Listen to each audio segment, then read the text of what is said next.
syarah Bulughul Maram. Kitabul Jami', penjelasan lengkap dan mudah hadis-hadis pilihan seputar adab dan akhlak. Tidak akan masuk surga seorang pengadu domba atau tukang fitnah. Tidak akan masuk surga seorang pengadu domba tukang fitnah. Terus ini ada hadisnya dari Hudzaifah radhiyallahu anhu yang berkata, Rasulullah sallallahu alaihi wasallam bersabda, la yadkhulul jannata qattatu. Tidak akan masuk surga seorang pengadu domba atau tukang fitnah. Muttafaq alaih. Kosakata qattatun, seorang pengadu domba, maksudnya tukang fitnah. Nammamu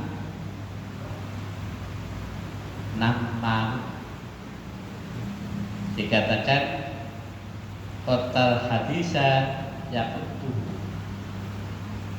dia membuat perkataan, yaitu apabila dia memasukkan, mengatur dan menukil pembicaraan. Al-qattu juga mencakup makna dusta. Pembahasan. Muslim meriwayatkan hadis ini dari jalur Abu Wa'il dari Hudzaifah dengan lafaz la yadkhulul jannata namma, tidak akan masuk surga seorang pengadu domba.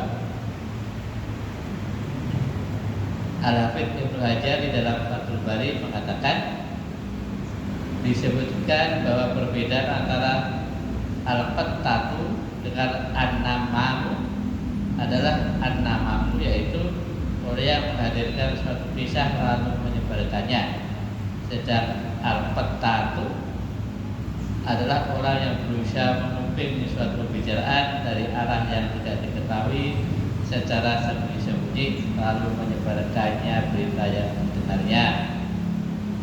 Al-Ghazali mengatakan yang intinya adalah sebagai berikut. Seharusnya bagi orang yang menerima berita fitnah itu tidak membenarkan orang yang menyebarkan fitnah itu, tidak berprasangka buruk kepada orang yang difitnah dengan apa yang diberitakan tentangnya, tidak boleh mencari-cari kevalidan apa yang disebutkan kepadanya. Hendaknya dia melarang pemfitnah, menganggap buruk perbuatannya dan membencinya jika dia tidak berhenti. Hendaknya dia tidak ridho terjadi pada dirinya apa yang dia larang kepada pemfitnah itu, sehingga dia tidak terjatuh turut memfitnah si pemfitnah, sehingga dia juga menjadi pemfitnah. An-Nawawi berkata, dan ini semua dilakukan jika di dalam penyebaran berita itu tidak ada maslahat syar'inya. Namun jika ada masalah syar'inya maka dianjurkan atau bahkan wajib. Seperti kalau ada seseorang yang mengetahui bahwa seseorang tidak menyakiti orang lain secara zalim, lalu orang yang mengetahui itu mengingatkannya calon korban dari ancaman orang itu. Demikian pula orang yang mengabarkan kepada sang pemimpin atau kepada orang yang mempunyai kekuasaan tentang tindakan wakilnya, maka tidak ada larangan dari hal itu. Al-Bukhari berkata, bab an-namimah min al-qabail. Lalu beliau membawakan hadis dari jalur Mujahid dari Ibnu Abbas. Dia berkata, artinya aja panjang banget. Nabi pernah keluar dari sebagian kebun Madinah, lalu mendengar suara dua orang yang sedang disiksa di dalam kuburnya. Lalu beliau bersabda, keduanya disiksa, dan tidaklah mereka disiksa karena suatu dosa besar menurut manusia, dan sesungguhnya ia benar-benar dosa besar di sisi Allah. Salah seorang dari keduanya tidak menjaga dirinya dari air kencing, sedangkan yang satu lagi selalu menyebarkan adu domba. Kemudian beliau minta dibawakan pelepah daun kurma, lalu membelahnya menjadi dua belahan atau dua. lalu beliau meletakkannya sebuah belahan pada kuburan yang satu dan sebuah belahan yang lain diletakkan pada kuburan yang satu lagi. Lalu beliau bersabda, mudah-mudahan siksaan keduanya diringankan selama pelepah kurma ibu belum kering. Allah Subhanahu wa taala memperingatkan akan pengadu domba melalui firman-Nya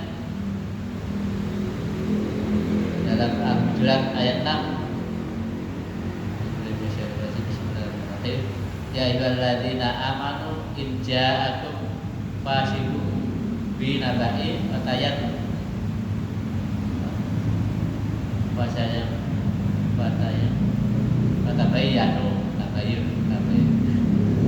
tabayyanu antusibu qawman bijaharati fasusbihu ala ma fa'altum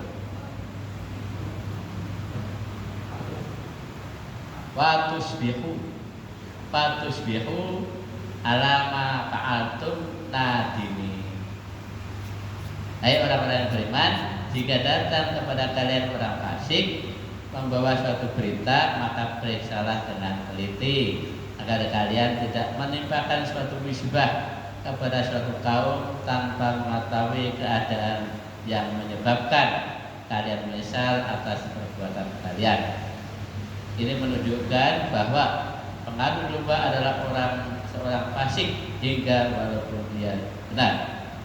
Cara mengatasi seorang pengadu domba adalah ia harus dicegah membicarakan orang lain. Faedah hadis 1. Mengadu domba memfitnah itu termasuk akhlak yang sangat buruk. 2. Seorang muslim tidak pantas menjadi seorang pengadu domba. 3. Adu domba itu termasuk dosa besar.